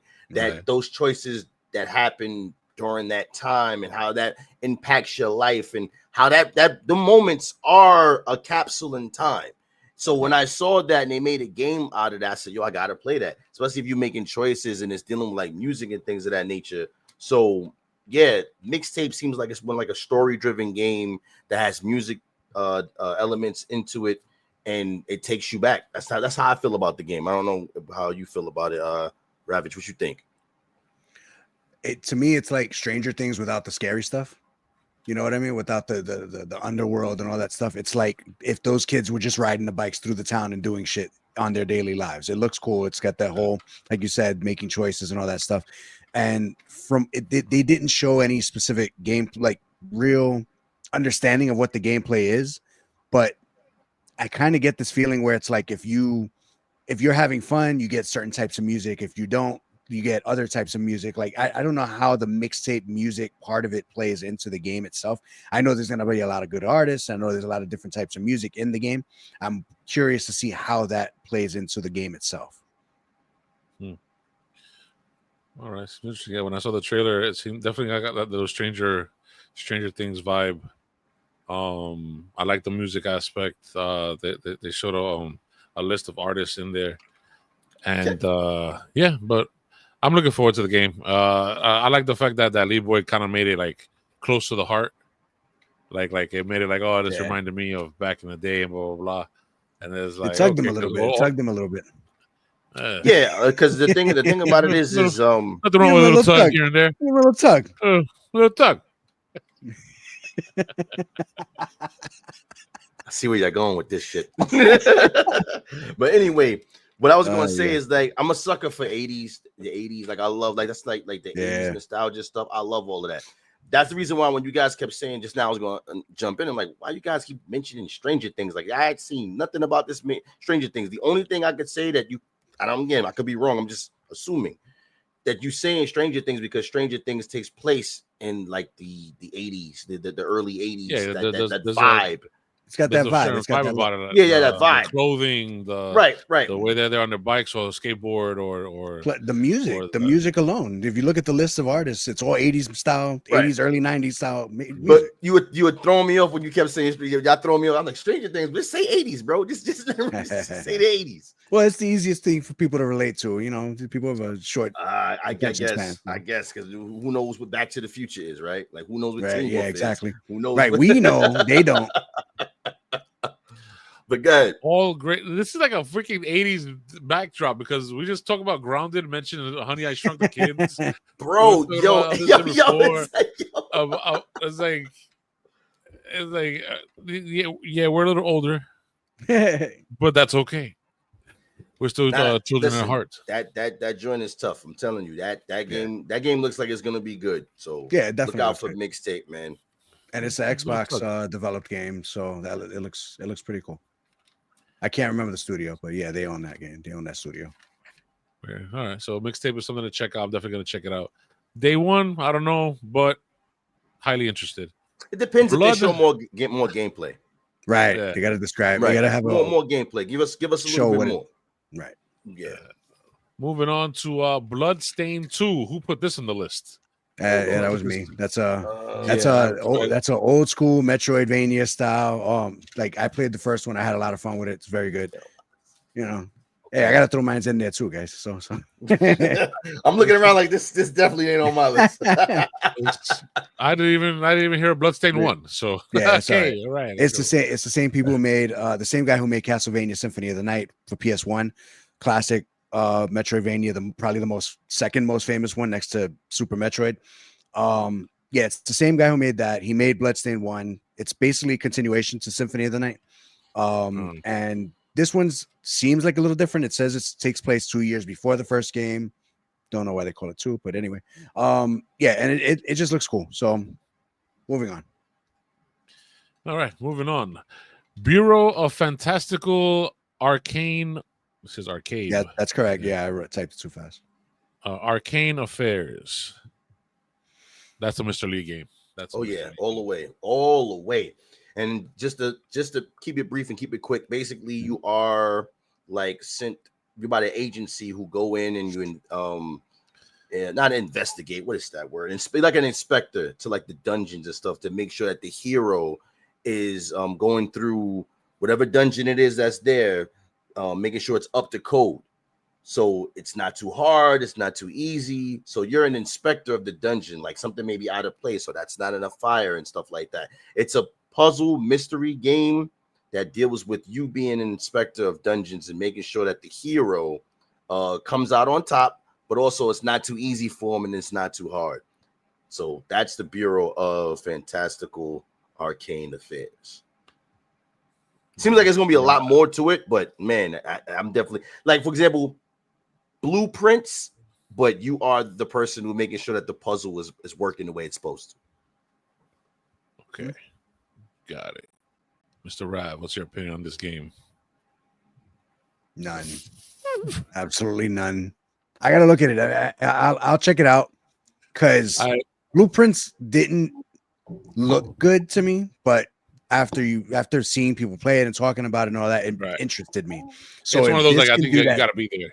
Yeah, if this has that same background of people talking about it and it's that interesting, I'll check it out. But I definitely going to look at the trailer again because I don't remember this game at all. Yeah, I saw the trailer when Lee mentioned it a while ago, and I didn't like the art style. I didn't like what I saw. The way he describes it is an interesting take. That's what kind of intrigues me. I would definitely give it a chance. I'll give it a shot. I want to see more gameplay. Just like with a mixtape, I want to see more gameplay. But mixtape, I think, is something I'm actually going to get. This one, they really have to have something to hook me. Yeah. To get into it. Okay, so moving on. Mina the Hollower. Yeah, Mina the Hollower. It's a Zelda-like. It's a old school NES style Zelda-like. Top down, just going through the dungeons and all that stuff. It's the same people who made Shovel Knights, which is like very much like Mega Man and DuckTales and things like that. From NES back in the day. Yeah, DuckTales NES. Yeah. So it's Shovel Knight is basically DuckTales, if you think about it. And they were able to stretch that game out for almost 10 years and make it a very big, successful franchise because they put out, I think, like 8 different games, but they're all just slightly different and with different takes and stuff like that. And this is their first new game from that studio that's different from Shovel Knight. And it's like 8-bit sprites. Yeah, it's 8 going to 16. It's like an in-between type of thing. But yeah, it looks really like it looks fun to me. Like I like those type of old school games. And because they were able to stretch Shovel Knight so long with different things and different features and boss rushes and things like that, I'm excited for this because if they can stretch that out, I hope that they can stretch this out as good and keep it interesting because that's what they were able to do with Shovel Knight. So that studio is very good at making those type of games. All right, Mr. Lee. Not for you. Yeah, it's not for me either. Not even gonna waste precious recording time. Go ahead. Next. Moving on. Deadpool VR. Now, I saw this trailer. I love the Deadpool movies. I love the Deadpool character. I love the Deadpool comics. I have no interest in this game absolutely whatsoever, period. I'm not wasting my money nor my time on it. Because I didn't like what I saw. That's about it. Your opinions? The only thing that I liked about this trailer was Neil Patrick Harris was the voice of Deadpool. That's it. That's actually something I didn't like. That's actually one of the reasons why I don't like. Really? Yeah, Yes. I wasn't impressed. That should have been Ryan fucking Reynolds. Yeah. I like Neil Patrick Harris. They're not gonna get him to do the voice for this shit, man. Yeah, come on, give him a couple $1 million. Oh yeah, I'll voice the game. Sure, why not? He too locked into that character that if for him to do the voices of these things, he's gonna want more money. He's gonna want more money. And he's almost a billionaire. He doesn't need to do this shit. Neil Patrick Harris has done his Deadpool's voice before in animated shows and stuff like that, right? I don't know. I just noticed that this was the first time that they actually threw it out there. Like normally for voice actors, you would have to they'll give you it'll run across the screen, or you find out on your own, oh snap, that person played that. They literally made it known to throw his name out there as the voice of Deadpool, and I was like, oh snap. So yeah. Not for me. Not for me. Rav, any opinion on the game or VR? I don't care for. It looked interesting, kind of little here and there, but again, it's just cool to have another Deadpool game. It was I like the little jokes that they were saying throughout the trailer and all that, but other than that, I can care less about VR. I saw this. Yeah, I saw this trailer through the through a TikTok thing, and the guy was showing his video reacting to the trailer. And he's like, "Oh, Deadpool! Oh my god! Oh god!" Totally over the top bullshit acting. Yeah. And I'm just like, "Shut the fuck up! I want to see the trailer." Then I had to go to YouTube to watch the trailer by itself, and it was for me trash. And I'm a Deadpool fan too, but it's I'm a fan of the comic book and the movies. Yeah, the animated stuff, video game stuff. I don't care. There's one I would recommend you check out if you didn't see, was Wolverine versus the Hulk. He's in there. He was funny as hell in there. He was funny as hell in there. Well, they'll probably make that as a movie, with Henry Cavill as Wolverine and the Hulk and Ryan Reynolds part of Marvel now, so they probably throw that in there. But I'll check out the animated thing. Yeah. Any other Deadpool thing, or am I moving on? Let's go. Moving on to Romeo Is a Deadman. It sounds so familiar, but I don't think I saw this. Okay. So this game looks weird as fuck. It's got a really cool premise where you're jumping through interdimensional portals or whatever it is as this guy trying to basically stop the multiverse from happening. You know what I mean? Like there's these criminals that escaped and it's going through the different universes and they're fucking things up, and you got to go to different universes, which each have their own particular art style to fight these monsters and bosses. And it's just one of those, it's a video game where you're going through these levels to get to the end boss of each section. And it looks cool. It has a really cool, interesting premise. The art styles look really good. I think Suda51 is the creator of this type of game and things like that. But yeah, it just looked really cool and strange and weird. So, okay. Lee? Oh man, hold up. Make sure, because I think I had this on my list too. Because I don't want to confuse this with another game. Because I think I think you missed something very key and crucial about why it's called Romeo Is a Deadman. Oh yeah, no, yeah. Go ahead, you talk about it. Because the dude dies in the trailer, he dies, and they bring him back and say, "You're not going to be the same, but we're going to need your help." Yeah. So you're not really dead, but you're not really alive neither. And he's working for the FBI.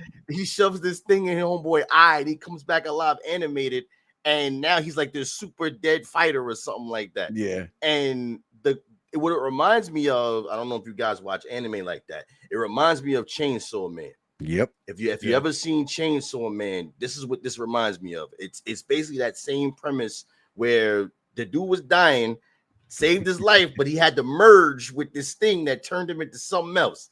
Yeah. And that's what it is. Like an Animo? Your ass. So yes, if you like Chainsaw Man, or if you like that premise, then this game right here is everything that Ravage said, but that's like the reason why he's called Romeo's a Deadman, because he's like half dead, half alive. and he's fused with whatever that thing he got shoved in his eye with, and he's now being used to fight off these things that's happening in the world. But yeah, that game looked fire. Yeah. What the special effects look like? Well, what can you compare it to that I might know of? Oh man, because it started off like on some cell shaded joint. Like yeah, it started off with that, and then it ended off with or some other type. I don't know. Like it's weird. Yeah, the graphics all look weird. When you started off, it's like like Adult Swim. It starts like an Adult Swim cartoon where there's just characters talking, and it's kind of like Beavis and Butthead a little bit, and some other cartoons and things like that. Oh, and then right. it goes into every this world is different, right? Yeah, and then it goes into this like weird anime thing. It looks really freaking cool. It's a good, cool idea for a video game. Yeah, if you ain't see the trailer for that, Ray, you need to check that out. I generally fire. I'm gonna definitely check that out. Okay, so I guess that's kind of it for us, right? Or anything else you guys want to talk about? I think Romeo Is a Deadman is a good ender right there. Yeah. That was out of all of those, that was the most impressive ones. There's some little minor ones. For me, the only other one that stuck out was Luminous, the new Luminous game that's coming out. That game, the old puzzle game like Tetris, hasn't come out. The developer hasn't put out one in about 10 years. They made Tetris Effect. Game looks cool if you like puzzle games. Other than that, really nothing else stood out to me. Honorable mention, Scum. Scum looked really good. I guess if they're gonna, because a lot of people complained about that game on Steam. They complained so much about that game that they put it in the trailer about all of the stuff that was bad about the game. They had that as advertisement inside the trailer. So that I want to see what they're gonna do with that. And Hirogami, which is I think it's coming out soon. That looked crazy. And Firefighter Simulator, that looked good too. I didn't see that one. Yeah, the only other games I can mention was stuff that we already talked about, like Animusha, Black Desert. You didn't talk about Animusha. No, but on in one of the other episodes, we talked about Animusha. Gotcha. That's his prediction that they were going to show something on Animusha. Yeah, just because like that. Why not make another one? The first one, she was amazing. But yeah, I guess we're gonna kind of. Hold up. Mr. Lee has something else to mention. No. The last thing we're talking about is our overall take. How did you feel about the Games Fest overall? Like how did you feel about all of this? We had PlayStation on Thursday. We had the Day of the Devs on Friday. We had everything that happened on Saturday and the Xbox stuff on Sunday. Overall, were you impressed by what was going on this whole entire week as far as Game Fest is concerned? This weekend, pretty much. Let's not all talk at once. Who wants to go first on that one? Mr. Rav, I'll let you go first. Let Rav go first. Rav, like he got something to say. I was looking forward to this. Like Summer Game Fest is one of the most hyped times of the year for me. I love watching these showcases. This was the most disappointing in the last 5 years that I've been watching showcases in general, including E3s from before. This is the most disappointing showcase I've seen, and it sucks. None of the games, there's a few standouts, but there's so few that it does not outweigh the good ones. You know what I mean? It doesn't outweigh itself. They're very disappointing. Mr. Lee, we have minded, bro. I ain't even listen. There's nothing else I could really say, or I can go deeper into it, but then that would just be me repeating what he just said. So on that note, I agree with everything he just said, bro. Just there it is. I'm gonna have to say, yeah, I didn't really give a shit about a lot of the stuff that they popped up, that they showed. I couldn't care about a lot of the games that they showed, and it was very disappointing. Like actually, when E3 ended, I felt a loss in my chest. Yeah. When they told me that D3 is done with. And I know they try to blame COVID and blah, blah, blah, blah, and yada, yada, yada. COVID is kind of the past now. So now I opened up a whole thing for other companies to do, and it's not the same. Not the same at all. Like you said, Rav, you've been watching for the past 5 years. I think I've stumbled upon a couple of things here and there, and that's it. I usually let Steam and YouTube guide me to what I like. Yeah, but disappointing, the same as what you guys are saying. So yeah, so with that positive note, no, there's no positive note here. The way they listen, I was being sarcastic. The last few showcases were fine dining, where this is just them feeding you fucking corn. This is just bullshit. They're feeding you just to fatten you up for bullshit, because there's nothing of substance there. It's the same game repeated over and over and over again. I'm so mad. You know what I mean? Because you don't want 47 Souls-like games? No, I could give two shits. There was one major Souls-like in that whole thing, and it was Eliza P, and it was a fucking DLC. It wasn't even a full game that I was excited for out of the Souls-likes that they showed. You know what I mean? Like, it's bad. I'm so surprised. Here we go. I got this. Given that this year was lackluster, and we know that next year, that's when GTA dropped. Everybody knows next year, everybody moving out the way for GTA. Do you think that maybe next year it may be a better look? Around this time next year, we should have a better look at some better games coming out because of how bad. I don't think we're the only ones that feel this way. Right. There are some people that I've saw online who, to me, they're overhyping it, or they overhyped it and said, "Oh, this," and I'm like for example, and again, call it what it is. I'm not, you guys already know how I feel about PlayStation. They were saying, some people were saying that like out of 10, they were giving it above 5, and I was like, no, I'm sorry. And I know it may sound like I don't, giving my stance, but just being real, and sometimes I just do it to be funny, but just to be on some real shit. Had they not said anything about that, the James Bond game, that barely pushed it to a 5 for me in my book. Like, it was mid, like, yeah. You know what I mean? Like, but you know what? But you know what? There's a lot of things missing from the showcases in general. Nintendo barely showed anything. They didn't show anything actually of that they made. They had a new system and nothing to show for it for the entire fall or for the beginning of the next year. Right? That's one. Good point. Ubisoft took a year off. They didn't do a showcase this year, mainly because they're going through a lot of troubles and they're having some financial shit and whatever. Hopefully next year, if things work out, then they come out stronger. Hopefully it's better. And they do a showcase if they don't sell to another company. But let's see. And then the fact that Microsoft bought everything up, what other companies are out there to really showcase stuff? You got Microsoft that owns 50 studios or something like that at this point. Moonhood. You know what I mean? Huh? Yeah. Well, yeah. Shout out to Moonhood. Shout out to Moonhood. Aye. Look up their games. And just to be fair, since I said what I said about PlayStation, I could say the same thing about Microsoft, bro. They have all of these studios underneath them, and I was expecting more. I really was expecting more. We got Gears of War, Ninja Gaiden, Outer Worlds 2. Their biggest pony, the hat trick they pulled out, and again, I don't play this game, was Call of Duty.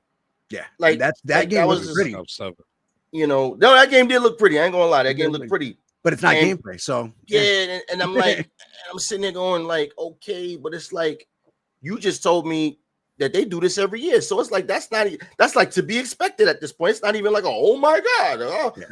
So when I saw, I was like, oh snap, Call of Duty. But you guys were like, yeah, I do that every day. I mean, what? That's not a surprising thing. So even on that note, it's like, I can't even give them no props or big them up or any type of way.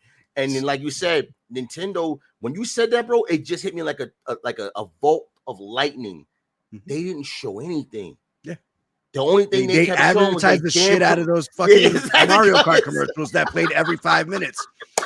I watched that damn commercial 85 fucking times, bro. Bro, that you're not lying. You're not lying. That was the only thing they showed, bro. There was no Nintendo games that they showed. Now, mind you, let me ask this question: do we normally get more stuff afterwards, or anything? Do you think anything's coming out this week?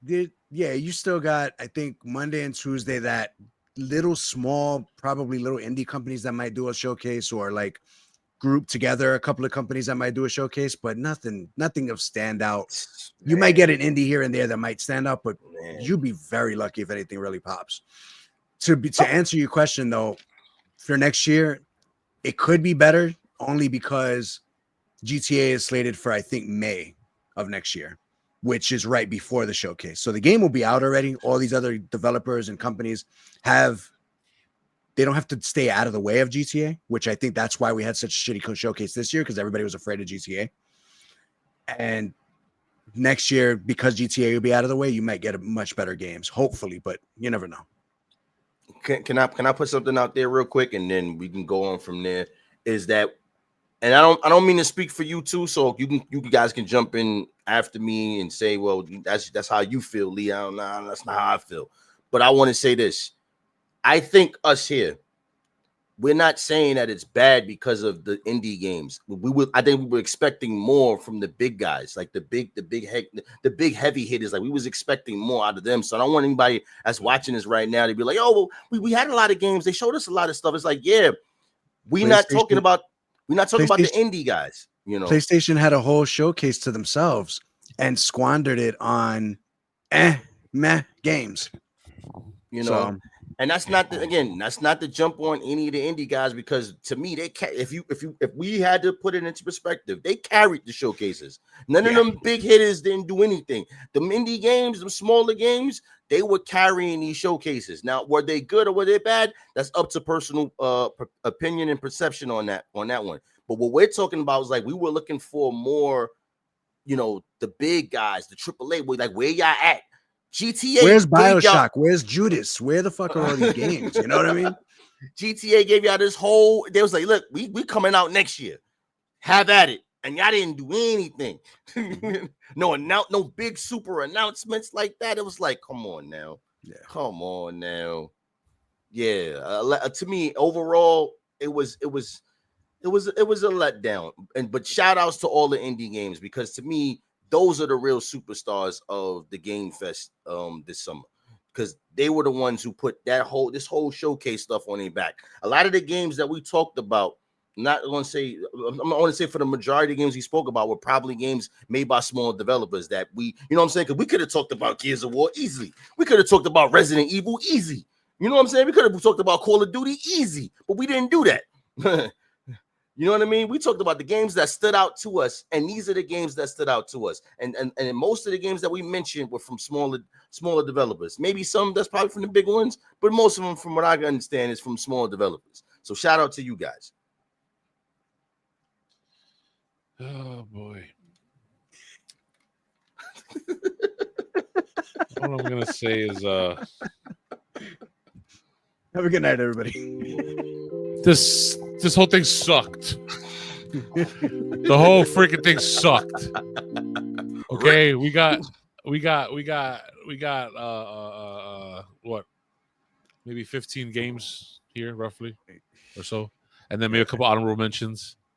I know there's one I didn't mention, the sci-fi supermassive game, whatever, Overdrive. I think it's Overdrive 2080 or 80 something, whatever. But I'm looking forward to that one. But yeah, everything else was kind of weak. Games. There was over 100 games announced. Yeah, I'm sure it made somebody happy, because I saw a bunch of people fucking going nuts over the dumbest shit. Like the game I saw everybody they lose their mind with, because they were waiting on it for so long, was Resident Evil. Like when that joint hit the screen, right, I was going crazy. I'm like, I bet the only pop the whole that was weekend. Exactly. But the entire time it was crickets, bro. Like straight crickets. Yeah. Straight crickets, bro. So that was the only heavy hitter. That was only heavy hitter. It's not even a first party, it's the third party game, Capcom. It's like already. It looks great. All right, moving on. And we're moving on to the ending of this episode, because this episode is already going to be 3 freaking hours long. Listen. I hope y'all guys like Wu-Tang Clan, because that I forgot about that one. Thank you. What? That's not the reason why I brought it up, but go ahead. I'll be right there. If you got a Wu-Tang game coming out. What? There's a Wu-Tang game coming out. Coming out. Yeah. You play it. Yeah, no, you play as Ghostface to search for the other 8 members. Open world? It's like a third I don't know if it's open world. It's probably like different. No.